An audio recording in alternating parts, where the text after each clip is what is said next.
3:06, 18,7 grados, casi temperatura veraniega a estas horas de la madrugada. Compañeros, aquí estamos, Charlie, Carlos, Nicolás, ¿cómo estás, compañero? Por ahí atrás don Antonio Bravo, que ha estado hasta ahora mismo colocando todas las músicas. Carmen Porter, buenas madrugadas. Buenas madrugadas, Iker. Traemos muchas cosas, como siempre, y estamos hiperactivos. Nosotros andamos un poco así, los domingos, como adormilados. De repente, llega la hora de llegar a la cadena SER, más o menos a las 12:30, empezamos a prepararlo todo, y conforme va llegando las 3 de la madrugada, yo no sé qué nos pasa en el organismo, pero empezamos de repente a verlo de otra manera, no sé. Estamos muy contentos, como siempre, de estar con vosotros. Traemos un montón de contenidos y, sobre todo, lo más importante, quizá hoy no echéis en falta la voz de las sombras, porque todo el programa tiene un tinte así como dramático, la actualidad lo impone. Por lo tanto, hoy descansa esa sección, que de vez en cuando tiene que entrar en el frigorífico, en el congelador. Una cosa muy importante, amigos, va a haber una serie de programas, no puedo adelantar más, que se van a llamar Milenio Impacto. De momento, no realmente para Milenio Impacto, pero sí para el que viene, para la semana que viene, estamos haciendo un estudio en vivo. Nos gustaría que nos escribieseis 7640 palabra milenio, espacio y lo que queráis, ya sabéis, la vía abierta de siempre. Y lo que queremos es que si alguno de vosotros ha sufrido una experiencia cercana a la muerte, el túnel de luz, la visión de seres conocidos o desconocidos, la impresión de desdoblarse del cuerpo y verse a uno mismo en ese trance, la semana que viene vamos a investigar en ese terreno. Esta noche es el programa 315 y parece mentira, pero nunca nos hemos metido hasta ahora, 3 años de Milenio 3, y nunca hemos abordado este tema tan delicado y tan apasionante, y que sabemos que os toca a muchos. Queremos hablar, tenemos ya muchos testimonios, pero queremos, por supuesto, daros la oportunidad de, si queréis, comentarnos vuestra experiencia. Experiencias cercanas a la muerte, 7640, comenzamos desde ya a recoger testimonios. Sois importantes para este programa. Y ahora, Carlos, Nicolás, comenzamos. La otra realidad. Milenio 3, en la cadena SER.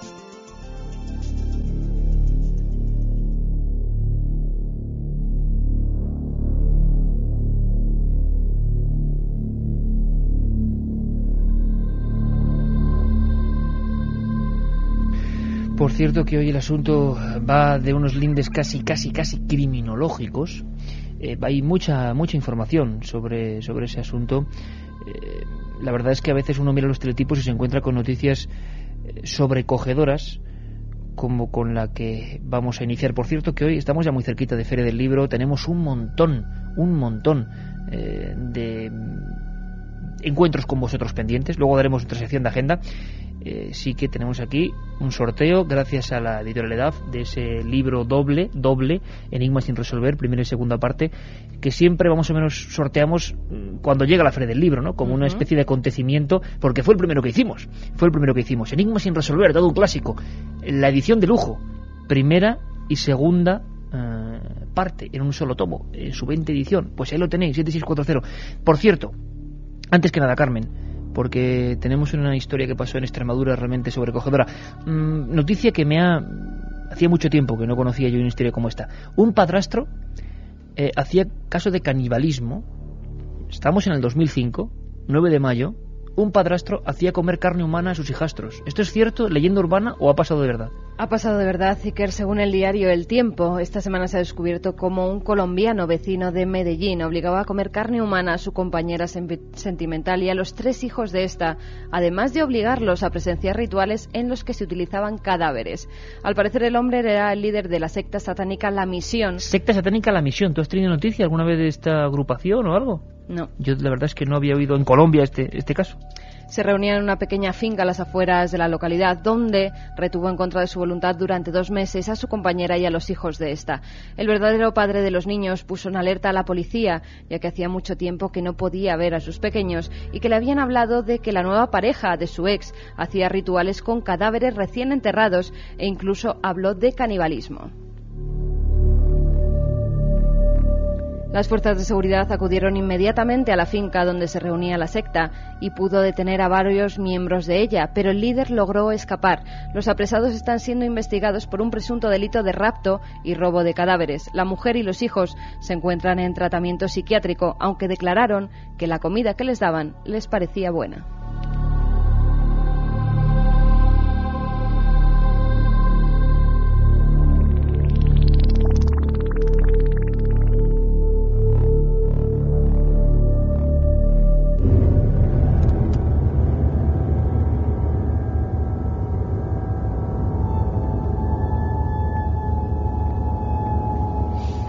El pasado viernes hicimos uno de esos programas que ha tenido su impacto. Lo hemos visto claramente, hacía unas semanas que no metíamos tema de miedo, y cuando hablamos del asunto polémico de Amityville, para algunos la casa más encantada del mundo, quién sabe, enseguida se han disparado todas las alarmas, se ha comentado muchísimo. En internet nos comentaba Guillermo León que la verdad es que las descargas de programas a través de la web de ikerjimenez.com han sido tremendas, y se nos quedaba pendiente un tema. Yo no diría el Amityville español, ni mucho menos, pero sí una historia que tenía que ver con lo que aquella familia, la familia Lutz, supuestamente vivió. Recordéis que hablábamos de una matanza de un muchacho, Ronald DeFeo Jr., alias Bats, que en el año 74, en noviembre, pues aniquilaba a toda su familia, la narcotizaba primero y después, como una sombra, iba habitación por habitación, con una frialdad increíble, descerrajando tiros y poniendo de una manera que quizá tuviera algún significado que no alcanzamos a comprender aquellos cadáveres, los de los 6 miembros de su propia familia. Bueno, cadena perpetua, 150 años de prisión, y la familia de Greg y Kathy Lutz que, entran dispuestos a cambiar su vida. Lo que les esperaba una pesadilla auténtica, una pesadilla que dicen algunos especialistas que se pudo exagerar, que no era tanto como decían, otros dicen que al revés. Nosotros lo que pudimos experimentar en nuestras carnes, queridos amigos, es que nos han dicho incluso que los nombres eran ficticios. Eso es mentira. Eran los Lutz de verdad, y Greg Lutz, el hijo, lo logramos localizar. Y no quería ni por todo el oro del mundo, que no se lo ofrecimos por otra parte, porque no podemos, pero él no quería, decía, ni por todo el oro del mundo, ni aunque le ofreciésemos, un yate, volver a recordar aquella historia. Le daba muchísimo miedo. Solo comentar, según nos decía su mujer, aquella palabra, hacía que toda la familia se convirtiese en una especie de burbuja. Lo que nos dijeron concretamente fue que no querían que volviésemos a llamar de ninguna manera. Por lo tanto, vimos que 30 años después los fenómenos de Amityville seguían vivos de alguna manera en la mente de aquellas personas.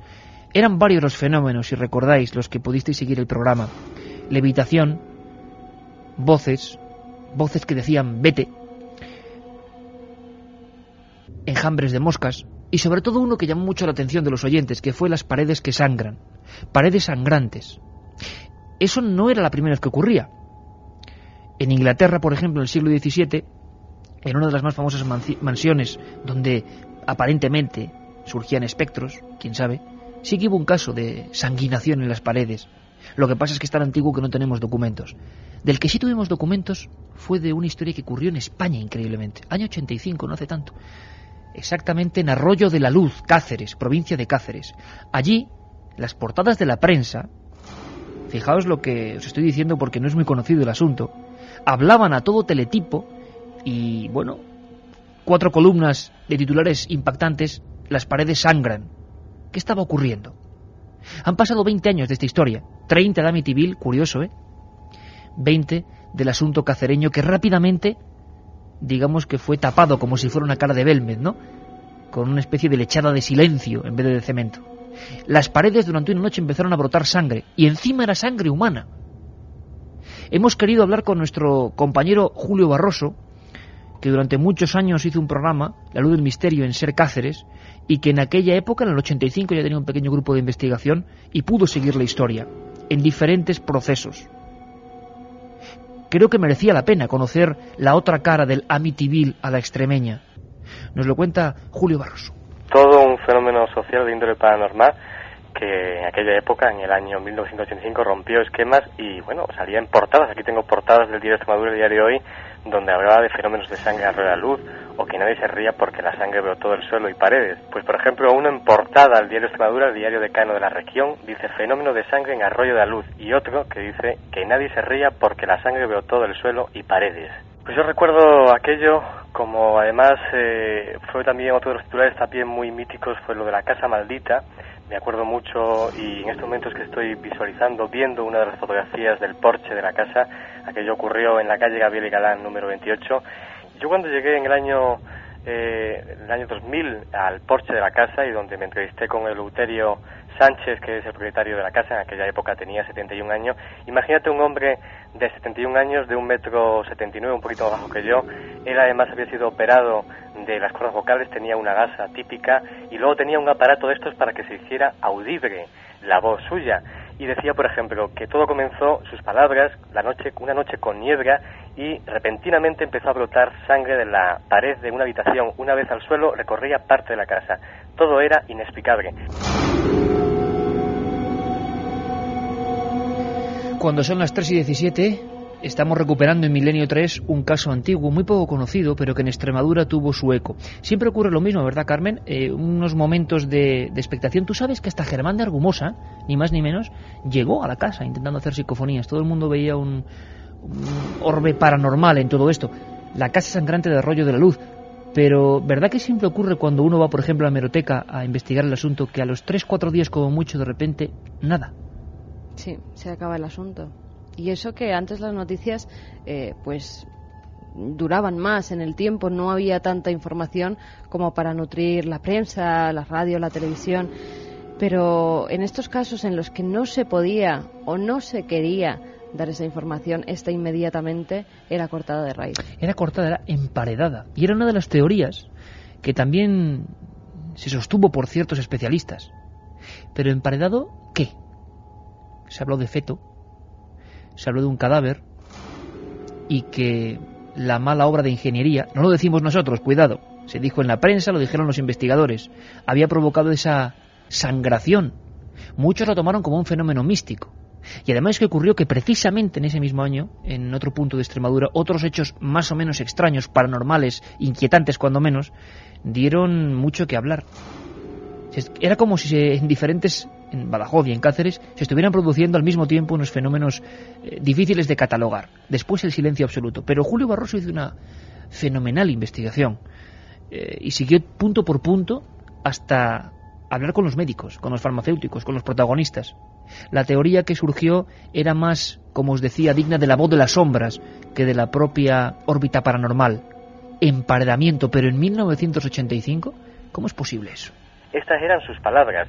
A él no le gustaba nunca escucharme hablar de feto emparedado o de enterramiento dentro de la pared. Se especuló con eso porque las versiones más concluyentes lo decían. Una de ellas fue la del médico y otra la versión popular de los habitantes de Arroyo de la Luz, que estaban plenamente convencidos de que realmente se trató de ocultar un suceso luctuoso en donde se afirmaba que todavía debía ser un feto que había sido emparedado después de una de las hijas del matrimonio que hubiese abortado al mantener relación sentimental con un chico del pueblo. Hay teorías y lo que a mí me comentó el médico de cabecera suyo, había tratado a la familia además de forma psicológica porque había llegado pues a estar estados de nervios bastante grandes, y me comentaba que había posibilidad de que estuviese embarazado a una de sus hijas porque no se había dejado además ocultar. Hay otra versión muy interesante que también se publicó en los medios de comunicación extremeños, que decían que podría tratarse de una promesa incumplida. Antes de explotar la Guerra Civil Española, se dice que en esta casa una madre mató a su hija, hubiese sido enterrada también debajo de la casa, y bueno, eso se repitiese como fenómeno pues telegrafía o poltergeist, y esa sangre apareciese para una promesa incumplida realmente.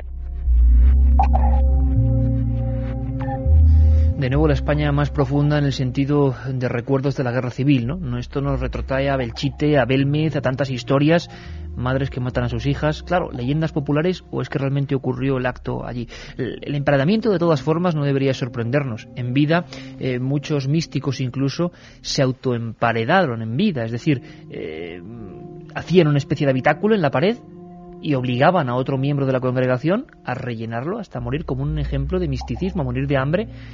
Casos famosos como el de la princesa de Éboli, que de alguna manera sufrió un enclaustramiento y se habló de un emparedamiento en su época. En Madrid tenemos casos terribles como el doble crimen de los mellizos de la calle Abades, que investigó el gran forense Reverte Coma, que también, y os acordáis de La voz de las sombras de hace unas semanas, el doble emparedamiento de 2 prostitutas momificadas dentro del mesón del Lobo Feroz en 1987, el terrible crimen de la momia decapitada de las afueras de Valencia. ¿Os imagináis? Entráis en una casa. Es una casa absolutamente agradable, pero vamos a llamarlo intuición. Cuando la mujer que se encarga de las tareas de la limpieza se encontraba sola, había una sensación extraña. Qué curioso, el perro se quedaba mirando siempre a un esquinazo.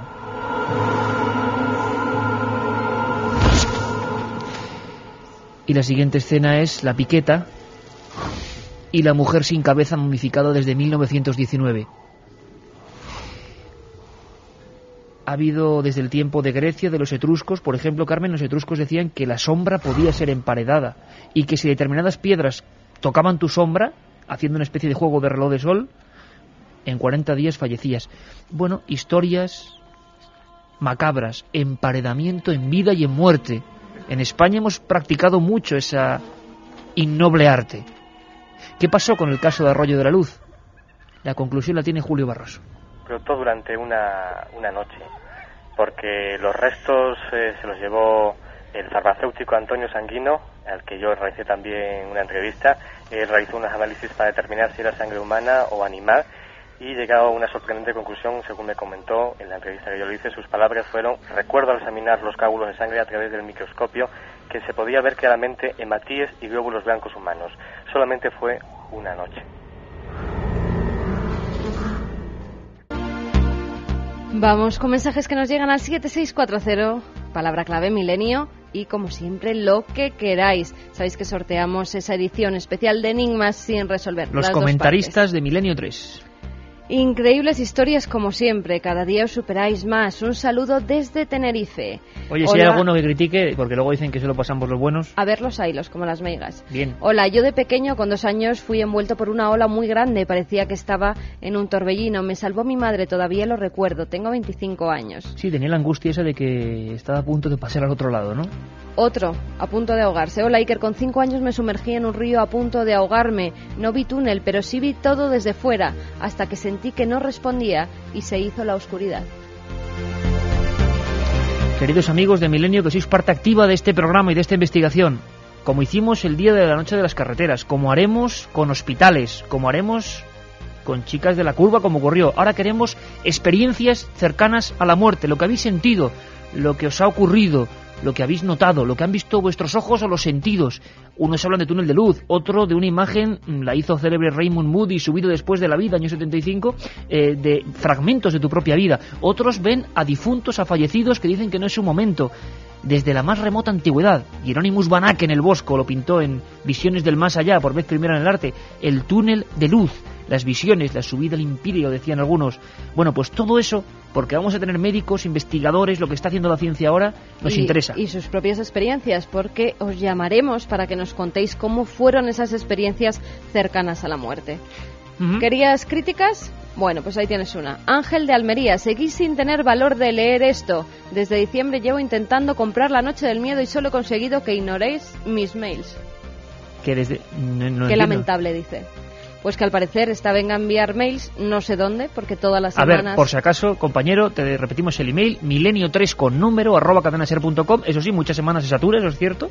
O contenidos @ikerjimenez.com. O sea que posibilidades hay un montón. Y Katia y Carmen leen siempre los mails y están revisándolo todo. Y si quieres conseguir La Noche del Miedo, pues tampoco sabemos qué tenemos que ver nosotros. Nosotros podemos regalar, sortear de vez en cuando algún ejemplar, pero sortear, no regalar, ¿qué más quisiéramos nosotros? David, ver pasar toda mi vida en un momento me marcó y veo la vida de una manera especial. No temo a la muerte, pero debo aprovechar mi tiempo extra. Qué bonito, porque además queremos esa filosofía, filosofía positiva. A ver si podemos hablar con él. Fíjate, yo me acuerdo de un realizador magnífico de Telemadrid, compañero vuestro, tuyo de Javier Sierra, que me contaba otra de esas escenas que a mí me marcó, no sé por qué. Es un chaval, un fenomenal profesional, que de repente me contaba que estaba en un río ahogándose y que se agarró a una raíz y que sabía que se iba a morir. Y que la visión de tu propia vida en ese momento es que te cambia radicalmente. Queremos ese tipo de experiencias. Soy Ginés, mi madre tuvo una experiencia al dar a luz a mi hermano, entró en el túnel y relata que le molestó cuando la reanimaron. ¿Queréis conocer más? ¿Cómo? Pues con esas vías que hemos dado, milenio3 con número @cadenaser.com o contenidos @ikerjimenez.com. De todas formas, nos pondremos a través de los teléfonos, como se quedan marcados cuando recibimos sus SMS, nos pondremos en contacto con todos estos amigos. Ginés. ¿Te da la sensación, Carmen, que está pasando como ocurre con esos programas, que estamos tocando una fibra que la gente ha vivido? Bueno, lo que acaba de decir Ginés de su madre, que no quería ser despertado o despertada. Es que pasa muchas veces. Gente... nos contaba también hace nada esta misma tarde la compañera de un compañero de trabajo y de un jefe de trabajo, nos decía que conocía personas que vieron, además en otro país, en Canadá, no un túnel sino 2 luces, escena de muerte clínica, 2 luces, y siente tal paz, tal gratitud con su estado casi inerte, que se molesta de volver. Hombre, yo creo que siempre hay que volver, ¿no? Si se puede, pero desde luego, ¿por qué se produce esa experiencia no violenta? Al revés, también algunos médicos con los que hablaremos han recogido experiencias que han sido traumáticas, que han sido asfixiantes. Bueno, seguimos recibiendo vuestros mensajes. 7640, palabra milenio. Iker, sé que te va a interesar. Soy de Arroyo. Esa casa era de la abuela de un amigo. Yo entré muchas veces allí con mi amigo. Decían que fue una herida que tenía su abuela en el pie. No se supo más. Qué curioso. ¿Ves? No se supo más. Gracias por el apunte, amigo. De Arroyo de la Luz. Por cierto, pueblo que tiene toda una historia, Lo de Arroyo de la Luz un día igual contarlo, con apariciones incluidas. Pero es el momento rápido porque hay media y volvemos con un montón más de cosas para un pequeño anexo de agenda. Os digo por qué. Sabéis que el 3 de julio hacemos un programa muy especial en Miranda de Ebro, provincia de Burgos, muy cerquita de Vitoria, de Burgos, de Logroño, que queremos estar con todos vosotros, que va a haber un espectáculo multimedia muy especial, y sí digo espectáculo porque eso es lo que creemos, con documentos, con grabaciones, con filmaciones, con interactividad, no solo el programa, sino el previo al programa, así que empezaremos sobre las 12 de la noche. Viernes 3 de junio, queremos que estéis todos los amigos, sabemos que en Vitoria, que en Burgos, que en Logroño se están movilizando, bueno, pero también sabemos que en Milenio 3, cuando ha habido viajes, pues pasó en Belmez, en Toledo, en Alicante, muchas veces, claro, la gente tiene miedo porque dice, voy a llegar y resulta que dicen que hay una invitación, que no sé qué, bueno. En Toledo se hicieron unas invitaciones falsas. Sí, bueno, importante, amigos, va a haber invitaciones para todos, va a estar la gente ahí. Es entrada gratuita totalmente hasta completar el aforo, que es imposible de completar, o sea que da igual. Pero lo que nos han dicho los compañeros Ricardo Cantera, el director de Ser Miranda, que es un fenomenal profesional también, han instalado, que esto puede que sea a partir de una tónica en los viajes de Milenio, un SMS para que si vais de fuera y tenéis angustia de que... Con un simple SMS al teléfono que os vamos a dar, ya tenéis reservada, vais a ver un reenvío del mensaje y tenéis con vuestro nombre y apellido vuestra reserva sin ningún problema. Reserva de 2 entradas, sí, por cada SMS que manden. 2 entradas. Bueno, pues el número es el 7600, o sea, ya sabéis, 7640 palabra milenio es para lo nuestro, para lo normal, para lo del diario. Y para las entradas de Miranda, porque la gente que esté mirando no va a tener ningún problema porque va a ir y ya está, 7600, la palabra milenio 3 con el 3, para que lo diferenciéis con número, como dice Carmen, no milenio a secas, milenio 3, y vuestro nombre y apellido, y si queréis de dónde vais, la provincia, si queréis. Y recibiréis un mensaje diciendo que tenéis esas 2 entradas reservadas y cuando lleguéis allí os las entregarán. Me dice Ricardo Cantera que quiere decir lo demás, es verdad que siempre se nos olvida. El precio. 0,30. 0,30 céntimos de euro por mensaje de SMS. Exacto. 7600, milenio 3 con número, para ese 3 de junio, que va a ser el gran evento, casi como fue la alerta 2004. Queremos hacer un espectáculo totalmente multimedia. Vamos a ver casos ovni como nunca se han visto, documentos como nunca se han visto, alquimia como nunca se ha visto, hermetismo de las catedrales como en Burgos como nunca se ha visto, y yo creo que va a ser fantástico estar con vosotros. Aparte, y ya acabamos, Feria del Libro, 28 sábado por la tarde, mayo, 28 mayo, sábado por la tarde, 5 de junio, domingo por la mañana, 11 de junio, sábado por la tarde. Repito, 28 de mayo, sábado por la tarde, el domingo por la mañana es día 5 de junio y el 11, sábado por la tarde. Ahí estaremos con todos vosotros, amigos de Milenio, y a ver si podemos tomarnos algo con todos vosotros, si es posible. Y volvemos... Bueno, no, Charlie. Un tema que también pregunta todo el mundo y que tiene que ver con todo esto. Santa Compaña. Santa Compaña es uno de esos mitos que, aunque hemos hablado de ellos... Bueno, mitos, cuidado, que hemos puesto testimonios, de personas de toda condición que han visto la procesión dos muertos. Pero siempre mucha gente sigue preguntando. Es más, hay compañeros que dicen, amigos, oye, ¿qué es la Santa Compaña? ¿Se sigue hablando de ella? Pues Charlie dice que sí.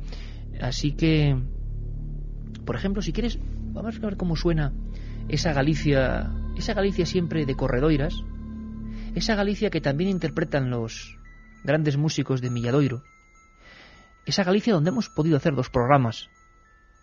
Y a estas horas hay gente que ya incluso se empieza a despedazar para hacer labores del campo, y gente que tiene mucho miedo a andar por algunos caminos, sobre todo la gente más anciana, claro, porque recuerda historias de sus mayores, y algunos los han visto. La procesión dos muertos, una serie de flamígeras figuras, a veces hablan de un candelero, de un crucifijo, de un niño con un hueso encendido, la estadea, tantos nombres diversos, la Compaña en Galicia, por supuesto, pero sobre todo un mundo que ha quedado ahí, como en una burbuja. La procesión de muerte se llamaba en otros lugares. En las Urdes se llamaba, hay una historia preciosa, no hay compaña, Santa Compaña, lo que hay, fijaos qué figura más bonita, y yo he grabado a personas con nombre y apellidos contándolo, que lo vieron en los años 40, años 50, el cortejo de gente de muerte, 2 figuras, una mirando para adelante, otra hacia atrás, sobre lomos de un caballo, y decía la leyenda, la realidad, que cuando llegaban a un pueblo, aquel caballo casi diabólico relinchaba, se oían los cascos en la piedra, y alguien, que solía hacer de guarda en los pueblos de las Urdes, decía, ¿quién va? Y la respuesta espectral que lava la sangre decía, cortejo de gente de muerte. La leyenda, la antropología, a partir de ahora hacia el verano, va a tener hueco en Milenio 3. ¿Leyenda o verdad? Santa Compaña. Carlos Barroso, abre el archivo.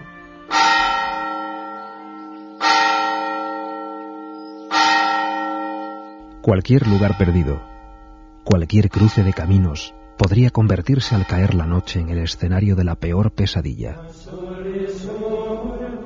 La Santa Compaña es la procesión de los muertos. Las almas en pena que la integran suelen ser la premonición de un fallecimiento. Quienes aseguran haberla contemplado coinciden en algunos elementos comunes.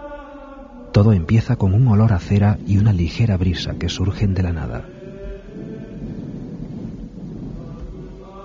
Cuentan que la Santa Compaña vaga durante las noches por los campos y caminos.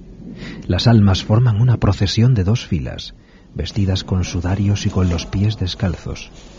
El cortejo lo encabeza una persona viva que porta una cruz y un caldero con agua bendita. Quien lleva la cruz no puede nunca volver la vista atrás, ni dejar de acompañar cada noche a los muertos en procesión. Solo podrá librarse de esta atadura si se encuentra durante el recorrido con otra persona viva que se vea sorprendida. Dicen que quien lleva la cruz no recuerda nada durante el día de lo que ha pasado por la noche. Dicen que se reconoce a los portadores de la cruz por su delgadez y su palidez cada vez más acentuadas. Cuentan que seguirá así hasta ser relevado por otra persona o hasta que su debilitamiento gradual le lleve a la muerte. La Santa Compaña puede aparecer por diversas causas, entre ellas para pedir el alma de alguien que va a morir, para anunciar la muerte de algún conocido o para buscar el resarcimiento de alguna pena o error grave cometido. Si el terror no deja paralizado a quien contempla la escena, la huida podría no ser imposible. Para escapar de la Santa Compaña hay que apartarse inmediatamente de su camino sin mirarla. Dicen que también sirve rezar sin escuchar sus voces.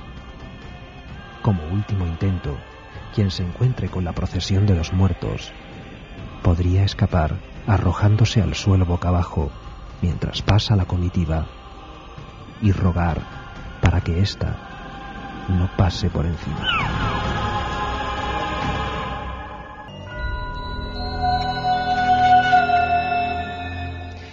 Tengo aquí otra noticia de esas que, no sé, yo ya decía que el programa de hoy es que era una voz de las sombras ampliada, porque, madre mía, cómo en la actualidad. Nos vemos a Chile.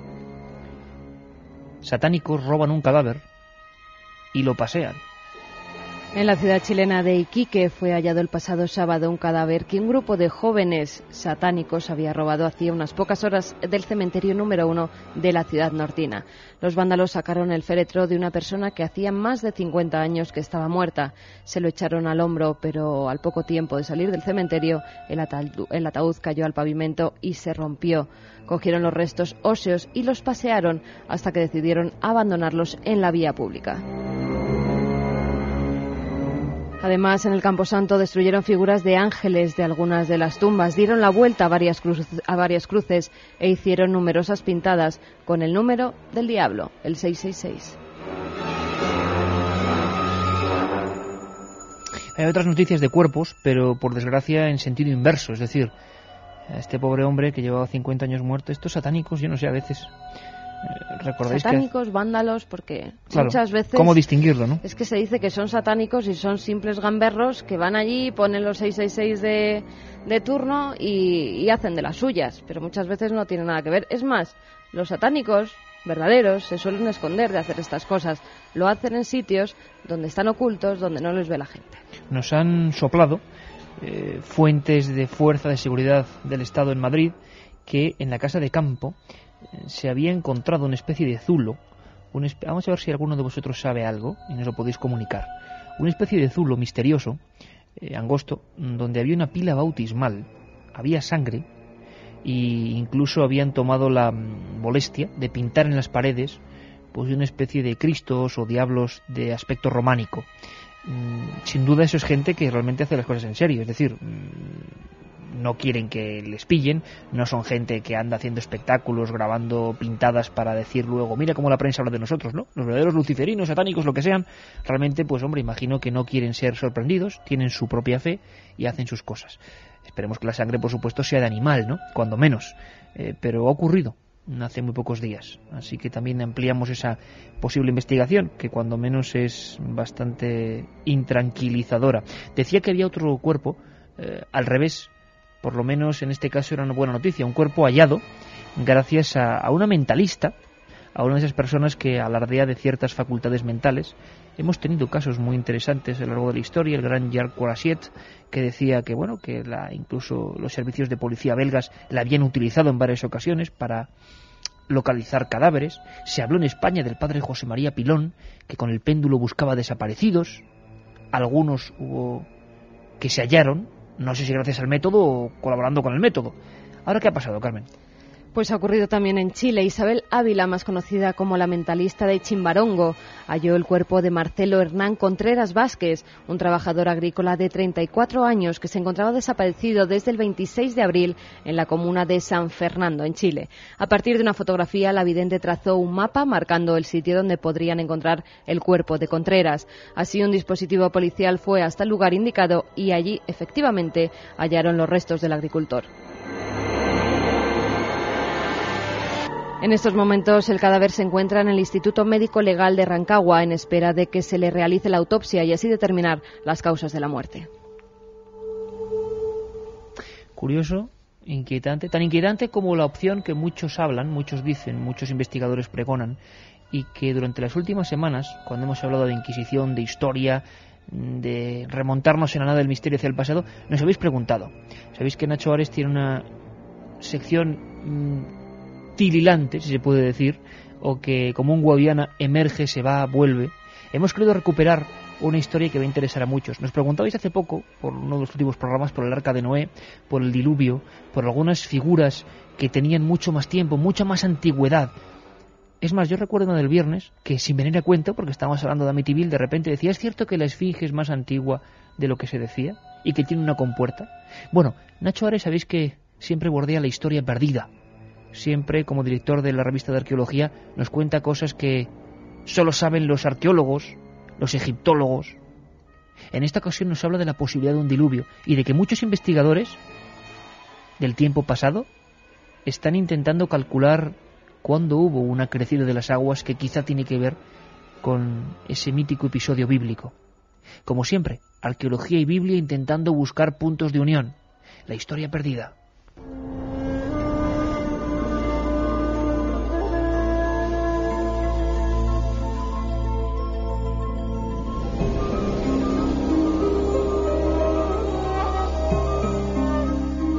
El hallazgo en 1999 de una ciudad bajo las aguas del Mar Negro parecía reafirmar la existencia de un diluvio universal. Este descubrimiento levantó de nuevo la polémica sobre la veracidad o no de los acontecimientos relatados en el Antiguo Testamento.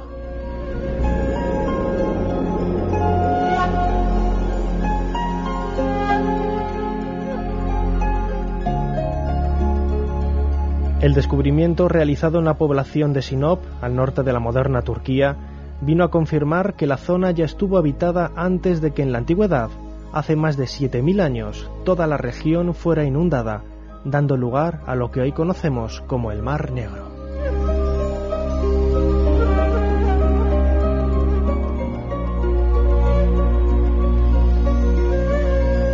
No son pocos los investigadores que han visto en esta nueva proeza de los arqueólogos una prueba más que viene a dar otro espaldarazo a la casi probada existencia en esta zona del globo de una extraña lluvia torrencial en algún momento del pasado y que ha venido a denominarse como diluvio universal.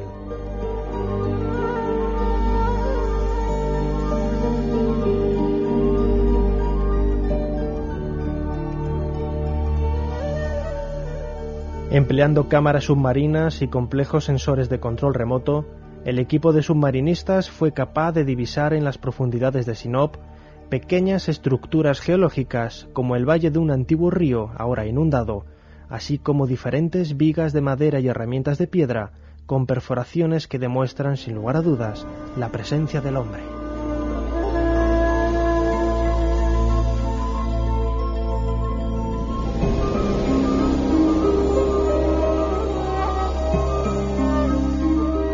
Los expertos barajaron la posibilidad de que con el deshielo del año 5000 a.C., el mar Mediterráneo elevara su nivel de aguas inundando un antiguo lago de agua dulce, creando así el Mar Negro. La aparición de dos tipos diferentes de conchas de unos 7000 años de antigüedad refuerza la hipótesis de la existencia de una gran catástrofe que hizo cambiar de forma dramática el tipo de agua en aquel lugar, quizá, y solamente quizá, el mítico diluvio universal.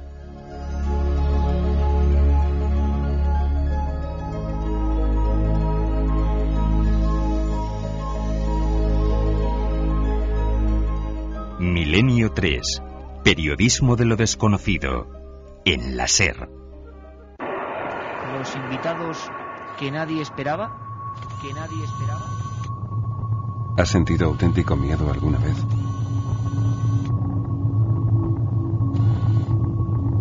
Milenio 3. La madrugada de los viernes y los domingos, con Iker Jiménez y todo su equipo en la cadena SER. Más allá, hay más.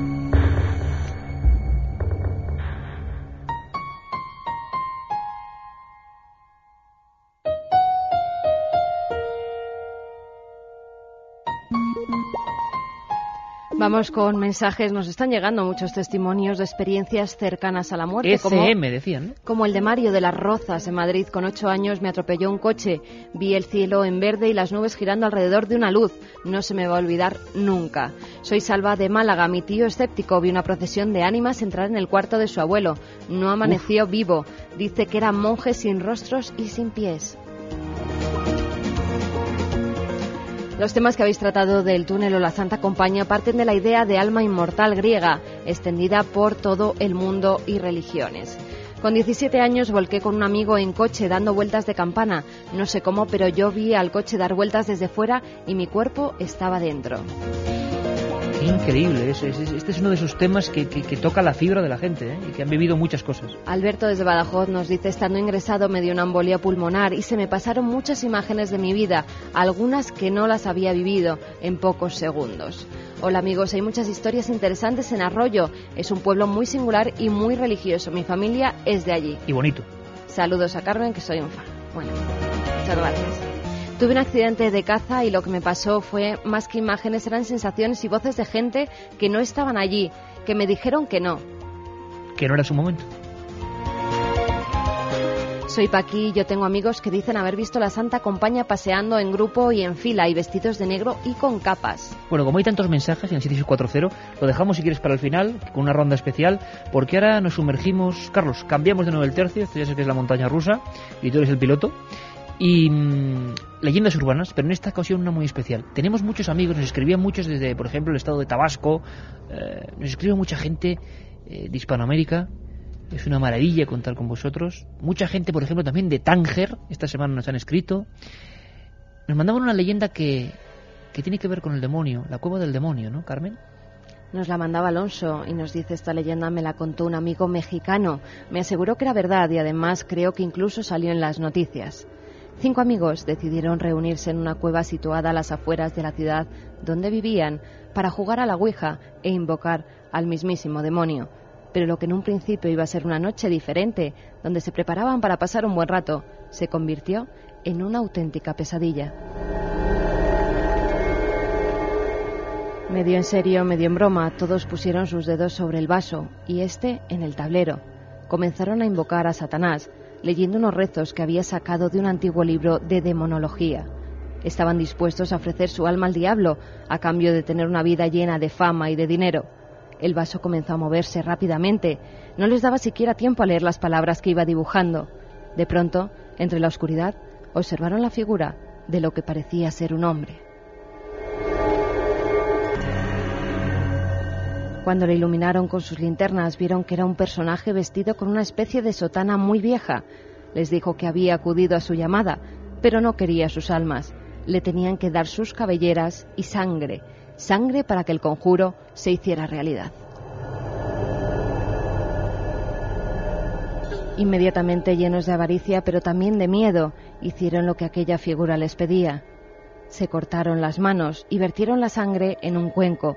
Allí mismo también arrojaron mechones de pelo, que uno a uno se fueron arrancando.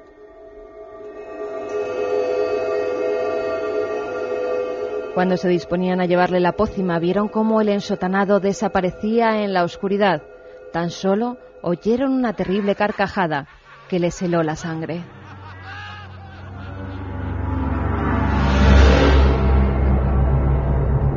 Salieron rápidamente de la cueva. No sabían si lo que habían vivido aquella noche había sido una alucinación, una pesadilla. Decidieron no contar jamás aquel suceso a nadie, pensando que si lo hacían, los tomarían por locos. Después de una semana volvieron a reunirse en casa de uno de ellos y, un poco más calmados, comentaron la extraña situación vivida por todos ellos. Cuando pasaba la medianoche, todos escucharon de nuevo aquella macabra risa y una palabra: muerte. Asustados salieron corriendo de la casa. De pronto oyeron un fuerte golpe y vieron que algo les mojaba la cara. Uno de los chicos había sido atropellado por un autobús y la sangre de su amigo les había salpicado el rostro. Después de ese día, cada fin de semana, uno a uno fueron muriendo en accidentes fatales. A Marcos, mientras se dirigía a la iglesia en busca de la ayuda de un sacerdote, una barra de hierro que estaba levantando una grúa le atravesó la cabeza. Santi murió quemado en su propia habitación. La policía nunca pudo encontrar la causa del incendio. Gonzalo fue secuestrado y devuelto a su familia en bolsas de plástico, donde estaba despedazado.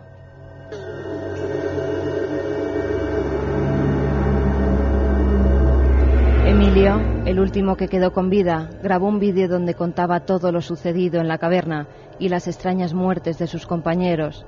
Al terminar la grabación, se podía ver cómo ponía un arma en su boca y se levantaba la tapa de los sesos.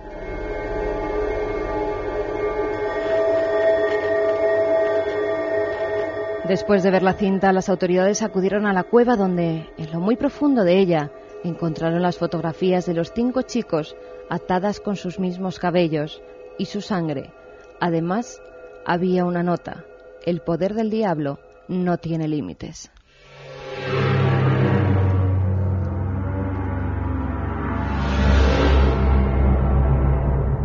Un programa que se sumerge en el otro lado de la realidad. Milenio 3, con Iker Jiménez y todo su equipo en la SER.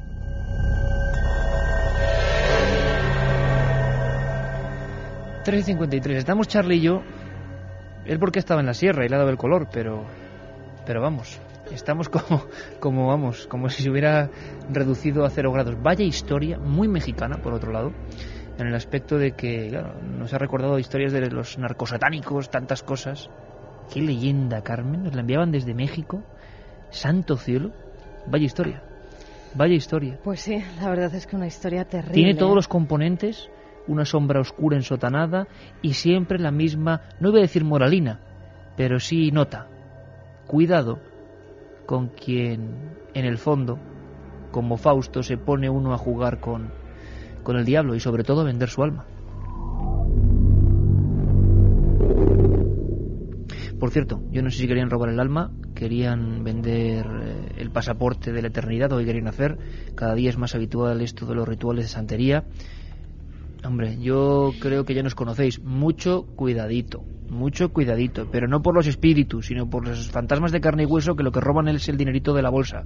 Mucho cuidadito, porque las estafas por este tipo de rituales están a la orden del día. Un poquito de criterio, precisamente. Milenio 3 es un programa enemigo de estas cosas, de las cosas que hacen que muchas veces a través de la ignorancia engañen a gente. La policía ha descubierto un ritual de santería en plena vía pública de Palma. A primeras horas del sábado, una patrulla de la policía local de Palma se encontró en plena vía pública con un ritual de santería. Entre las calles Soldado Soberat Santolí y Cabo Alomar Blanes había una manta de color rojo extendida en el suelo. Sobre ella 4 puros encendidos, una botella de ron, una rosa roja, una vela también de color rojo encendida, miel y 2 cajas de cerillas. Al parecer, después de que el periodista Pep Matas del periódico Última Hora Digital consultara con expertos, se trata de un ritual de santería que presuntamente fue realizado por una mujer para conseguir el amor de un hombre. Los puros y el ron son una ofrenda al santo al que se hace la petición. La miel es para endulzar la relación entre las personas, la vela roja para la pasión sexual y para invocar a una serie de espíritus, y la flor es una ofrenda en señal de gratitud.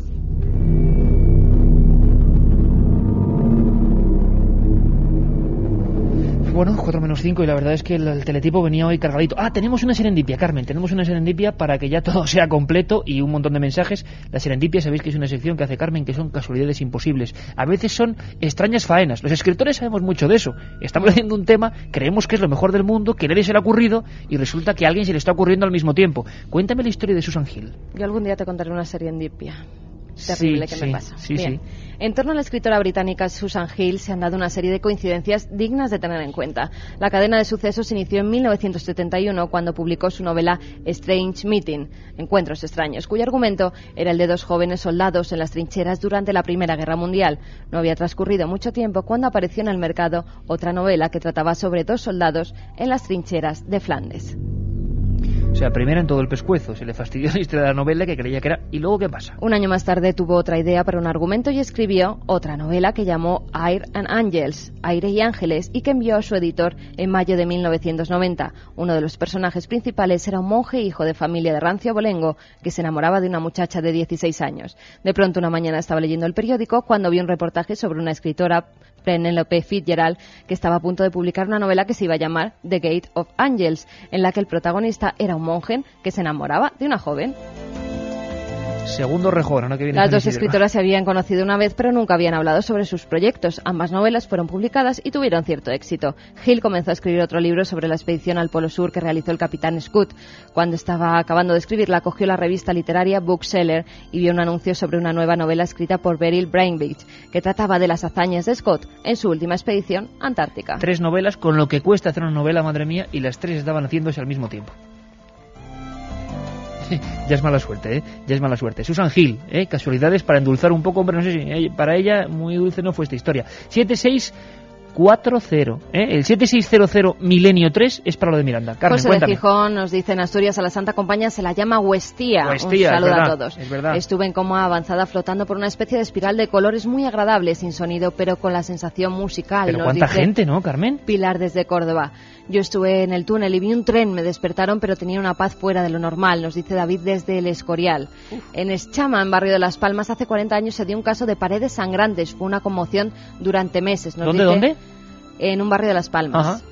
Nos dice Miguel desde Cabrera. Ujú. Yo de peque casi muero atragantada y las voces las oía cada vez más lejos y los colores difuminados y parecía que mi alma se rendía, pero mi cuerpo no, nos decía Marta desde Barcelona.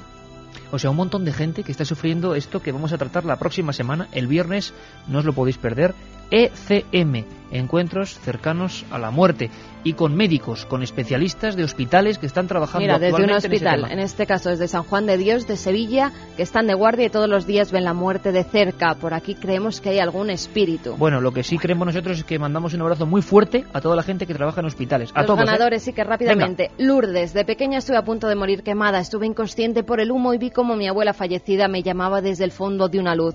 Esteban de Pontevedra, la Santa Compaña no es un mito, en las aldeas muchos conocidos la han visto. Y el último es para Jonathan, estoy acongojado con la leyenda, no vuelvo a hacer la ouija. Bueno, no está mal el aprendizaje, la nota. Volvemos nosotros, como siempre, el viernes y empezaremos en este tiempito ya de calor, Milenio Impacto, algunos programas, quizá uno al mes. De momento, investigación de ECM, Y Encuentros atentos Cercanos a la los Muerte. oyentes porque a lo largo de esta semana nos pondremos en contacto con ellos. Un abrazo a todos, amigos.